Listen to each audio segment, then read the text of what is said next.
All right, greetings everybody. This is Abdullah Powell here, it's your brother, and I'm here with Freedom Nicole Moore. Hello. So yeah, we're spotlighting her. She just came out with a project, and she's been a part of the Elementz family for a long time. She's seen me grow up. I've seen her grow up. Yeah, so we've known each other for it's a good 15 years probably, Yeah, I want to say 2008 is when I started going down the Elementz. Yeah. 2008, really? Okay. Yeah, guess it would have been 3 years after, about 3 years after we opened. So yeah. It's maybe not quite 15 years. It feels like 15 years. Yeah. Yeah. Past that, sure. So,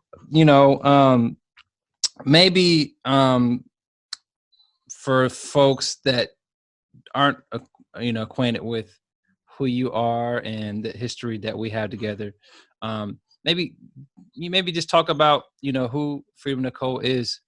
And we could talk a little bit more about your connection to the center after that. But, talk about who you are and what you represent. Yeah.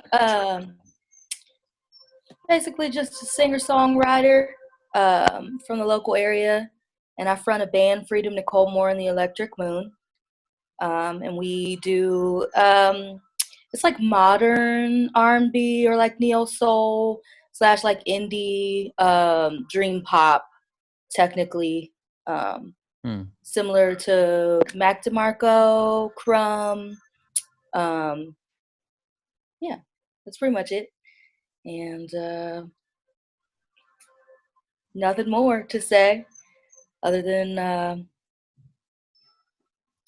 artistry is just doing what you feel, what you want, what comes natural to you, for me anyway. Mm-hmm. So that's pretty much what we do. Yeah, so I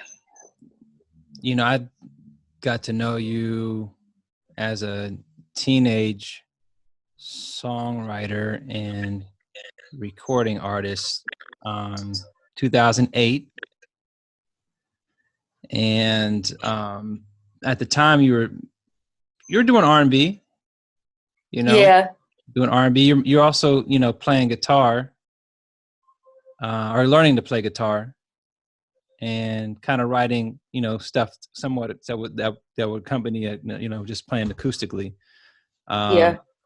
So I remember that part of your journey, and so like maybe where does that come from? Like, your background in singing and, prior to even coming to Elementz back in 2008, where did you start singing? When did you start singing and decide you wanted to be a singer? Well, supposedly I've always loved to sing. My mom told me stories about being a kid and me correcting her singing certain songs, like pitch correcting her, tone policing her.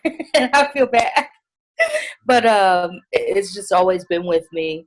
Yeah, supposedly. I didn't play guitar until Elementz. I didn't start to play instruments until Elementz. I got into music producing or like beat making once I got to Elementz. I learned how to do that sort of thing. And then from there, I just wanted to play instruments too. And I'm really glad it happened. Like it's definitely like who I am now, for sure. Like a huge part of who I am. And I don't think I could do anything else at this point. Yeah. So the you mentioned like the music side, the instrumentation side of things. What instruments do you play now, or what do you do now? Guitar, ukulele, some ukulele, very light ukulele. Yeah. And I did get into working with a looping station, but I haven't done that in a while. Like since I started playing full band, it's just been full band. Yeah, I remember seeing you play with the loop station at some point over the last several years.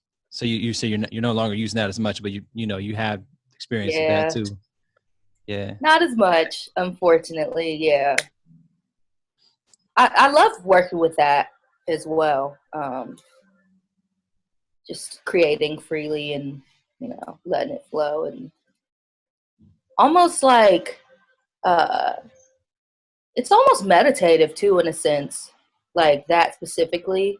Mm-hmm. Like just hearing the same melody, like the drum pattern over and over again. It's like almost trance inducing at times, so it could be very therapeutic in that sense. And I think that's another thing that art should be about, and I think that's why, like that really set me up. I can't find the words right now to say, but yeah, that really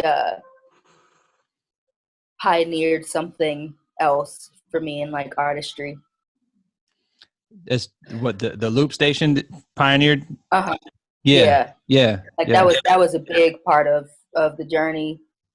And like me feeling like okay enough to do what I currently do. With the band. Yeah, with the band and even like solo. Mm. Yeah. Okay. Okay. It gave me courage, I think that's what I mean. And maybe talk about it a little bit. Are you referring to like just the ability to do that live in front of an audience and like execute that, or? I mean, like not even just in front of an audience. I think like in general, it's like really hard being anyone, because like as an artist, because there are so many other artists out there, and like subconsciously I think we're told to compare ourselves to other artists, Mm-hmm. and we get stuck in here or there, or we just lose like confidence or courage to do it in general, like to make music in general, because there's like this person and that person, and these people are so good, and like I am what they are. Maybe it's like a Black woman or whatever, like I am what they are, so like I should be doing what they are doing, or like look like they look, or something of that nature. And so actually to start, I wanted to be a background singer, like Mm-hmm. not while I was at Elementz, but after Elementz, I sort of decided like I'm not good enough. So like I'm just gonna look into being a background singer, because I really love the art of background singing. But eventually, I think I went to see Ed Sheeran in concert, and he played a full concert with the looping station. And I was singing background vocals at Crossroads Church at the time. And one of the worship leaders there gave me her looping station. And the only reason that I start to do music that way, like even with the looping station, was because I had read that to get into that sort of thing, you have to be active as like a lead or a front person. And eventually I didn't feel good enough to do that either. Background sing either, because background singers are phenomenal. Like there's Yeah. really an art to it. So then I think like listening to more interviews and like discovering more art and like the different kinds of art that exist. Leanne LaHavas was a big person, and Yoko Ono, and like a lot of the indie artists, and like they're like it's so vast that you just do stuff. Eventually, like you just learn that you do stuff and you make it a thing, and it works, because no one really can. It's subjective. No one really can tell you, how to do you. Mm-hmm.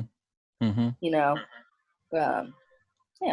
So it sounds like some experimentation with things eventually Yeah. kind of Yeah. leads to something that something where it's a place where you feel like, yeah, I'm in a good place. Yeah, this is Yeah.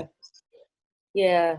In fact, learned that there's a whole genre for experimentation, which is really cool, and freeing, liberating.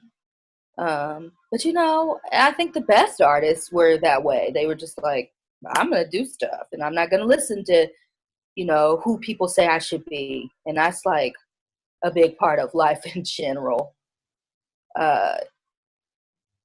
yeah. Just being conditioned people in some way or another. Word up. This is good material here we're talking about. So I think this is probably good.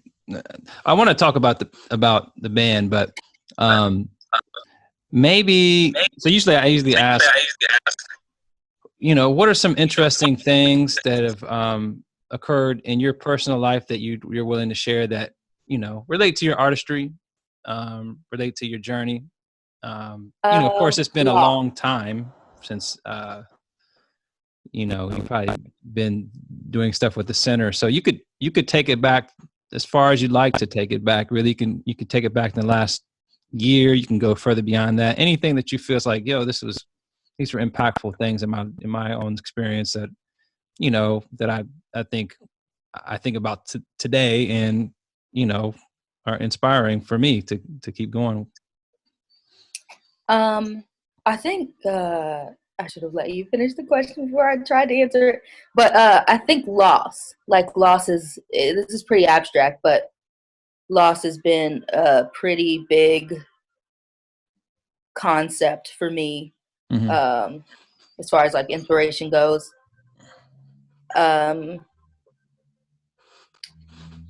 I don't think. I mean, there is such a thing. I cannot say that there is not such a thing. But as far as like my life goes and like artistry goes, and like even like spiritually for me, I feel like it's loss is more. I've like discovered that it's just regeneration. Like everything comes full circle. Lion King. Yeah. The circle of life. Yeah. I think practically that would, things that I hope would work out, not working out, like friendships, my dad's passing, like my dad recently passed, but it's odd, like to like to have lost him, but not really. I think memory is a very beautiful and powerful thing, and oftentimes I think it's more valued than than than the present moment, like the physical people and places and things that you encounter. But yeah. That's an interesting reflection. Yeah. Ultimately, I think it can be beautiful because it really does make you value things a lot more. It is sad though that it takes that to make you value things more. I think there are people who exist who have that capability to like value things before that like loss. And those are very special people.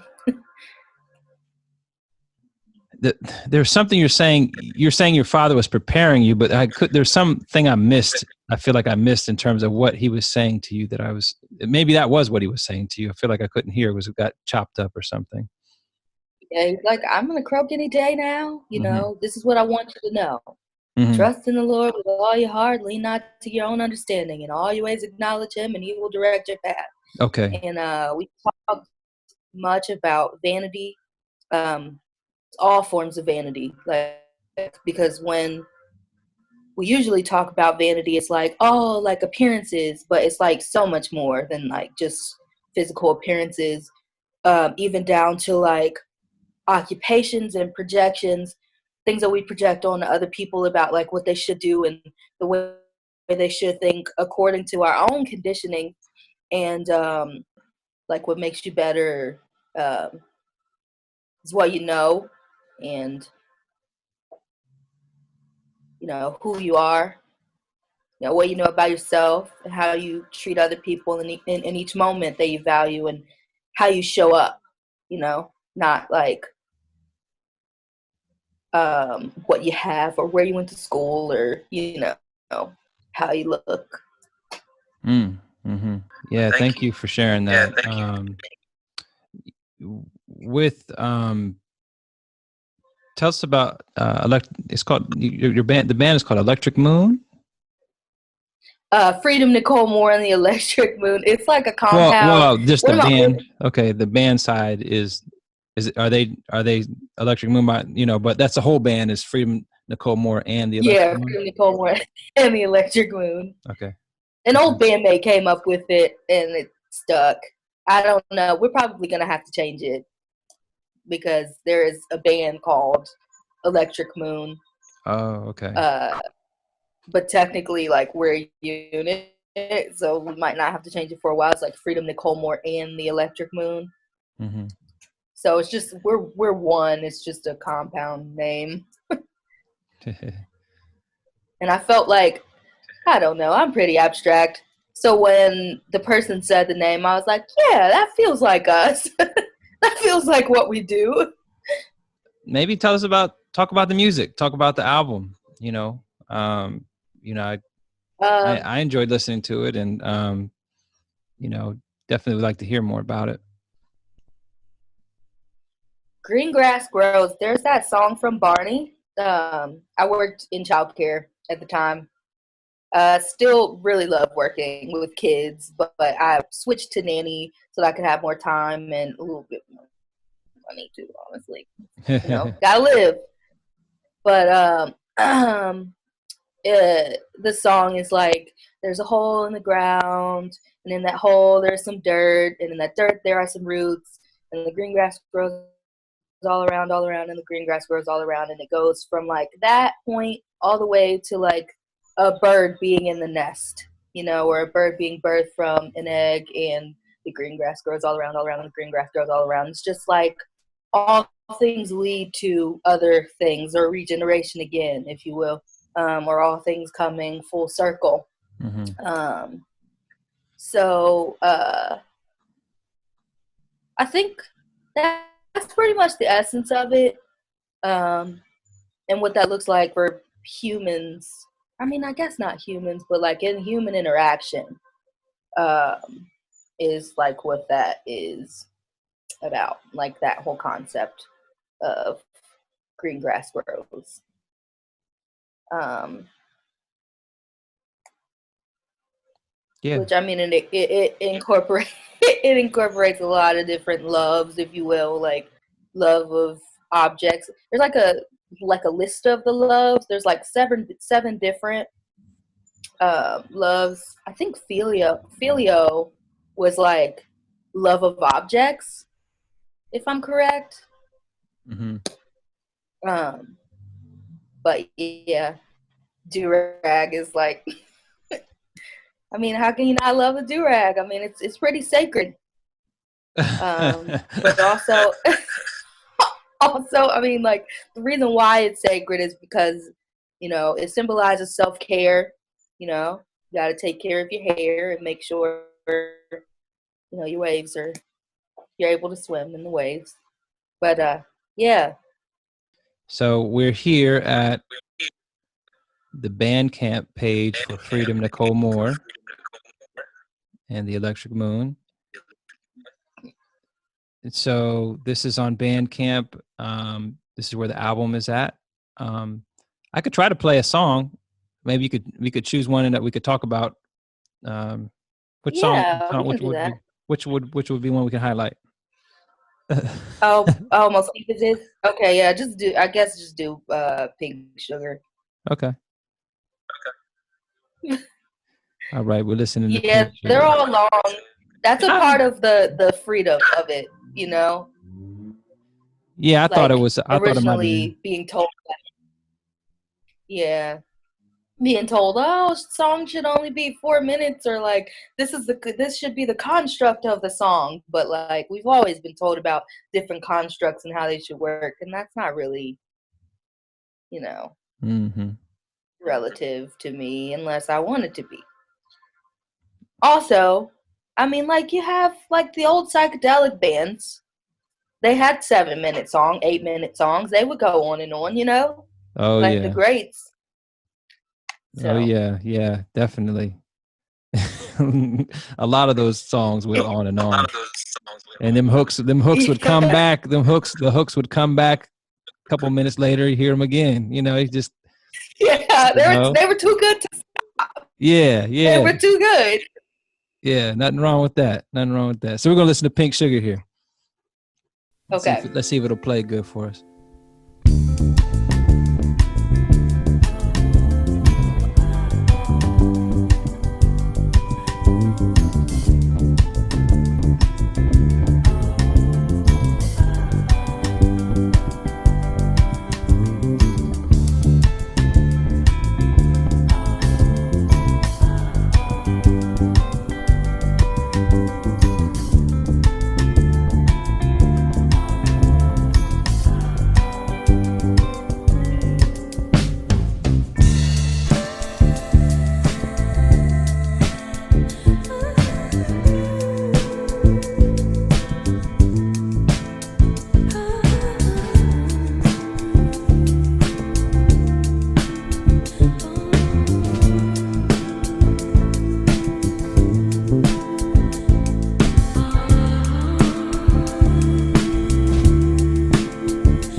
All right. Yeah, I definitely remember that song. And just to let you know, I listened to your whole album. I actually made sure I got to listen to the full songs. So I definitely remember, listening to that joint. Um, I had, Well, yeah. Yeah. What were you gonna say? well, bless you, because those songs are long. Your friend, the three are long. The Your Friend Two and are really long songs. Yeah, they're long, but you know, I don't know. Everyone listens to music in different ways. I tried to, Mm. There's certain parts of the music where it's like, for me, I feel like I need to give it my 100% of my attention, like to be able to appreciate it. And then there's parts of it where I feel like I can, maybe you could talk about the way you guys made the music, but I thought that I could listen to like those parts where it's more instrumental based. I enjoy doing my work, being able to do, if I'm typing an article up, or if I'm, working on something, um, like on my computer, I like to listen to some of that stuff, and while I'm working. Um, so, that, Yeah. so with the band, how did you guys connect? Like, and tell Um, us about them a little bit. I think we're going to have a little bit, like, we're going to get cut off of this meeting probably in a minute, but we'll go as far as we can. Tell us about the band. Alessandro Corona. Oh, sorry. Alessandro Corona and Chase Watkins. I met Chase Watkins running sound at the Drinkery, I think. And then I found out that he played with Silmar and like a slew of like other local bands. Um, and he basically offered, hey, if you ever need, a bassist, like let me know. Um, at one point, and I had like a different band. They both offered that way. Alessandro, he does this like online forum of like all of the local shows happening in Cincinnati. He like goes on to all of the event pages and clicks interested so that he can keep count of like all of the events happening every single day, and like makes a forum of those. And he also plays he has like a few bands of his own, but also plays in a few local projects of like all different genres. And he played with the band that I used to sing background vocals for, Royal Holland and the Rotation. Um, and same thing, he like offered, hey, like let me know if you ever need a drummer. And I did, and it was like the same time for both of them, because I think like the former band, like life stuff just sort of happened, so it was like no longer, they were longer able to play. Um, Mm-hmm. and so it just sort of happened, and it kept happening, and it's been great. It's been great. I feel like I'm among close friends, like really dear friends, and it means a lot to me. So yeah, it's pretty much the story. Yeah. And the Um, dog too. I don't know if you heard the dog barking. He's a part of the band. I did hear the dog barking. The dog. Yeah, I did hear the dog barking. Let me think. So talk about the creative process behind the album. Like, those songs, how did they spark? How did they start? Did you have a concept, or did they have a concept, or did you have a song somewhat written, something melodic, kind of written already, and then you went from there and you guys started jamming, or how did it go? What the dog said. Just kidding. Um, I had like most of the songs already like written. Mm-hmm.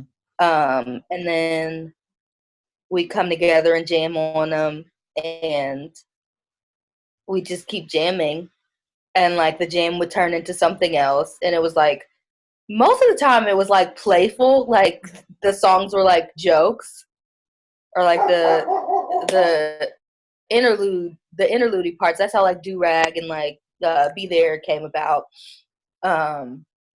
And then we just roll with everything that we came up with, and they just let me do that, because like band people are like, okay, can we like figure out what's going on so like we can, be any good? But they were just like, okay, cool, like this is what we're doing, and yeah, it's been great. Yeah. So when you say you wrote the songs, a lot of it ahead of time, what about the Well, like the general like composition for like, like the string parts specifically, or like my string parts, like guitar parts, or like the chord like structure okay, and like okay, okay. lyricism thing. And then they wrote their parts. I'd say like they do what they, what they do, and then I'd be like, oh yeah, like that feels good. But also like, if I was like doing something arbitrary like vocally, like they would, kind of redirect like to like some other idea that they had in their head, and we tried and it worked out that way. So we all just, it was, I'd say, yeah, that's how it pretty much worked. In that sense, it was collaborative effort, and Alessandro did much of the production side of things. Like he spent a lot of time like mixing, mastering, making a miracle out of these tracks, because like we play too much, honestly. Like we go in there, we'll just play and laugh. Like Chase and I will just like do just goofy stuff all night long, and Dro is always like the person that's like, okay, like let's bring it back. But he's also like really chill too. So I think we just like went in there to like for like a band practice, and we were like, well, since we're all here, let's just do it, because everybody's really busy too.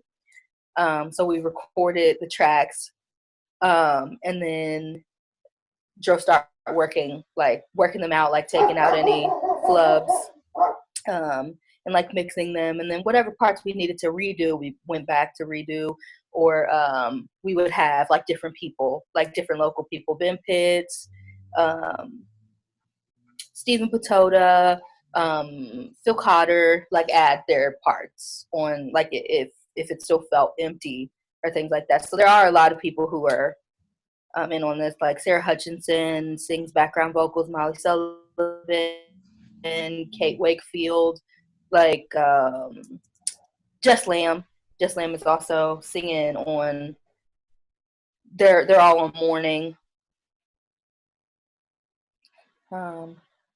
Yeah, I mean, it's taken me like 5+ years to write, or like to get to the point where I feel comfortable with these songs. So, yeah. Yeah. So that 5+ years. Yeah, they all started somewhere else, like somewhere completely different than this. So it's been an interesting. I'm glad that it took me that long, because like I got to see some people in concert and like gain some inspiration from them.